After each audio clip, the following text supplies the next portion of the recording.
Monday expert, Mr. Greg Dickerson. How you doing, sir? Doing fantastic, Michael. Good to see you.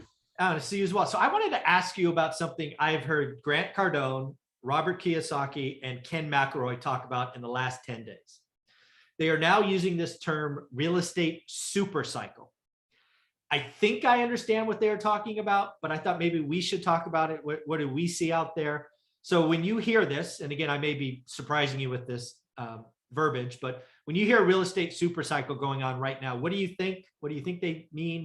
What's all that? Well, so what's the context? I mean, what are they? So Robert Kiyosaki was talking about real estate kind of ownership in single family homes. Because again, back to that Grant and Robert interview, he's very kind of residential focused. Grant Cardone is talking about resident or apartments, and really he's talking about cap rates. He actually thinks cap rates will get cut in half, right? Go from 4 to 2 or 6 to 3, whatever that is. And then Ken McElroy is talking about renter nation. Basically, all three of them are using the same verbiage with slightly different ideas. Okay, well, yeah, I would have to see what because they're all three very different. But when you say super cycle, that generally means a parabolic super cycle of an asset. So it can be any asset. It can be stocks, gold, cryptos, real estate. We've talked about many times, we're in a super cycle in all assets. We have been for the last 10 years, but you could probably go back further than that, but definitely the last 10 to 12 years since QE and low interest rates and all that, we've been in a super cycle. The question is, does it end? Where does it end? And it's all interest rate driven. Everybody knows the markets are a result of the liquidity that's been pumped into them. Everybody knows the real estate boom is obviously the last couple of years because of demand, supply diminishing and demand increasing due to the pandemic. I don't know that demand has increased, but supply has diminished because no question, supply has gone down.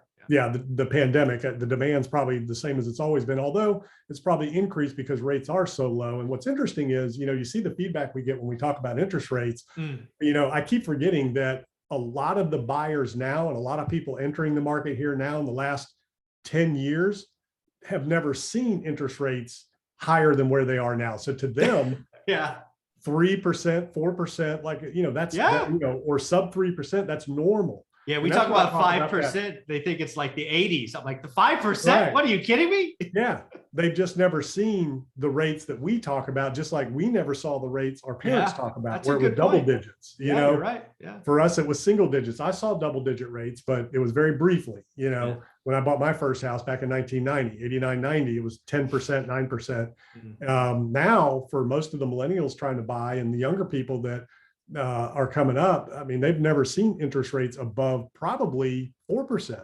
Yeah, I don't think, it hasn't been that. So the interesting thing about what Grant's saying in terms of cap rates for commercial and multifamily properties, which is a multiple of the income on a property, there's a lot of ways to define cap rate, but at the end of the day, it's basically what your stabilized return on the asset represents if you're paying cash. It's an unlevered return on a stabilized asset. He buys primarily stabilized assets. So he's buying true cap rates. He might be able to raise rents a little bit, but he's not doing value add.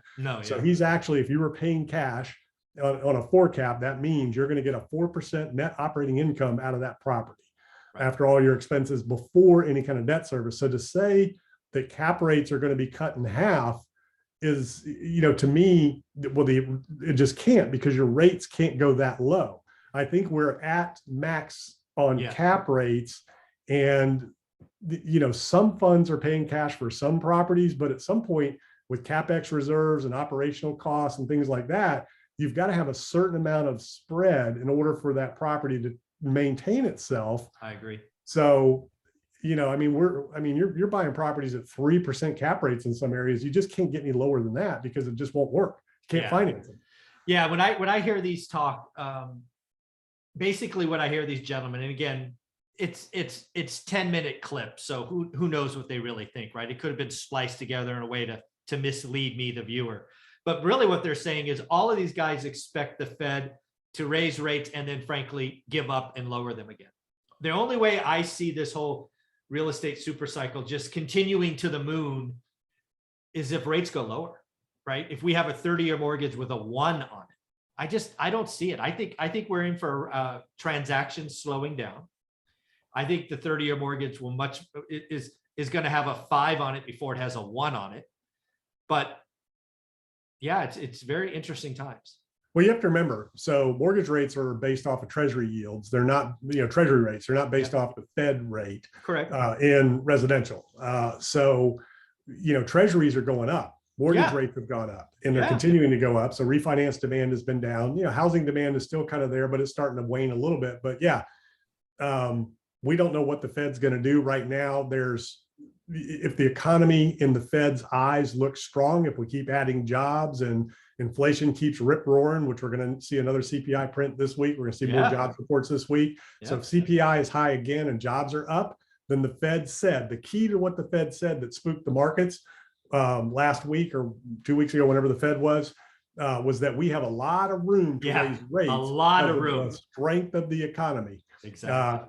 So people initially were saying the Fed may not do anything in March, or maybe just a 0.25% rate hike, to where now you're starting to see analysts say, well, we might be seeing a 0.5 point because of the way the job market looks and the way inflation looks. And if that happens, that's going to, put some pressure on rates. The other thing that a lot of people don't realize too, so when, you talk about cap rates and things like that, there's two things that affect the value of a commercial property. Number one, it's all based on the income. For the general syndicator like Grant, he has to finance his properties. He's not a cash buyer. No, right. So he has to get a loan. In order for that loan to work, you have to have a certain debt service coverage ratio. He has to raise capital from investors for the down payment. He's got to be able to pay that back. Got to be able to service the debt and pay that back. Now, the other thing is, as interest rates rise, that affects credit markets. So liquidity gets, less and less available. Credit becomes less and less available. So the credit markets start to tighten a little bit as interest rates go up. So it gets harder to get the loans, and there's different requirements where maybe you have to put more money down. If you have to put more money down, that increases your payback. So the deals don't work at a certain level, with that.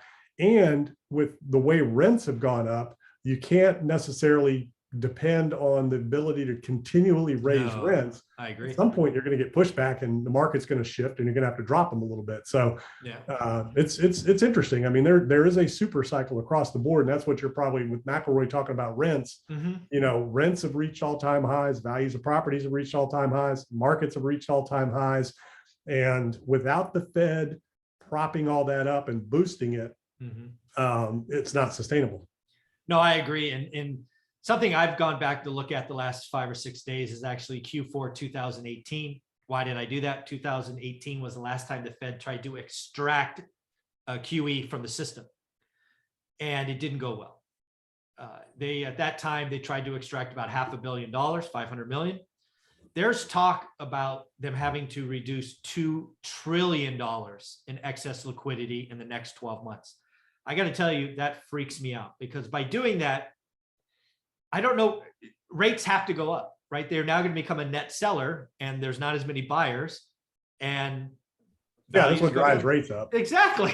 That's like, so the issues they face there are not just values, and valuations, but again, credit markets. So you have two big time bombs out there. You have the credit market, meaning all commercial credit, not just real estate loans. We're talking about, bonds, corporate bonds, commercial paper, all those types of things that are tied to interest rates. If rates go up, not only does it damage those instruments, but it also creates problems, in the future of getting more credit. Credit tightens because lenders, kind of tighten up a little bit, even though their yields are a little bit higher. But the other thing is the debt bomb, out there, the debt bubble that we have. And, the Fed can only do so much because, in terms of the debt, that's how we monetize our debt, is by issuing bonds. And if we're issuing them at higher rates, then, technically we can't afford the debt. And, Stephanie Kelton, one of the leading authorities on modern monetary theory, her argument is it doesn't matter. The debt, from the standpoint of servicing and sustaining debt, really doesn't matter like people think, because if we're the issuers of the currency, then we can pay the debt payment, by just printing more money, which is interesting. I get the logic, but that's not good. So what damage does that do to the dollar? What damage does that do to investor confidence around the world that wants to buy our bonds? But at the same token, it hasn't been a problem so far. So it's kind of an interesting thought that we could just keep issuing debt and printing the money to service that debt to the investors. If you knew I had a little printing press and my dollar wasn't really going to get devalued, you'd loan me all the money in the world because you knew I was going to continue to pay you back. once the rest of the world loses confidence in the United States and fiscal policy in the United States, and they start to unload their treasuries and they no longer are interested in our debt, that's a problem. And then you're looking at, well, the only thing you can do now is literally print money to pay for things. And then that creates, a fiat emergency and incident where the dollar starts to lose its value. But again, we've been hearing all this as long as I've been, doing business. All I've heard is the dollar is going to zero, the dollar's crashing, and it doesn't happen. It's still the world's reserve currency. That's not going to change anytime soon, just because we're the largest economy and, we're the only free market economy out there that can be relied on. You can't rely on these. I mean, look what China does, look what Russia's doing. You can't rely on those economies. Yeah, totally agree. Yeah, again, I think there's a lot of, I guess what I'll say here is I would not be betting on a real estate super cycle. And if super cycle means we go to the moon from here, I don't see it. I think rents got to slow down. I think prices have to slow down. Well, we're already in it, but here's what I'm saying. It can't go any further without the Fed, without rates dropping, without QE. Correct. If you stop QE and if you're raising rates, it goes the other way because it's gone this way because of that. And to deny that and to think it's just going to continue to go up, but it happens in every cycle, right? That's where things change and people learn valuable lessons. And we all learned it in 2008 and 2009, the same thing. It seemed like it was just going to keep going. There was no end to it. It was never going to stop. And sure enough, it stopped. And there's things out there that we don't even know about. We're not even talking about that are structural issues in the economy around the world. Yeah. That, there's a reason the Fed's not acting against inflation. There's a reason. It's because it can't. Their hands are tied. And if they act, it could bring the entire house of cards down. The global economy could deflate around the world, where you see a big just house of cards come down and, everybody's taking a haircut of about 50% across the board, all across the world. It's a dangerous little game that they're playing. And again, the debt, the credit markets, then, everything else follows behind that. I mean, that's your big 2008 and 2009 financial crisis that's looming out there that they're dancing with and balancing right now. Oh, so fun to think about. It's tricky. It's tricky. Well, do me a favor. You put out amazing stuff every day. How do you want people to follow you? Yeah, gregdickerson.com. All my info's there. YouTube channel, podcast. Go check it out. Thanks, buddy. Appreciate it.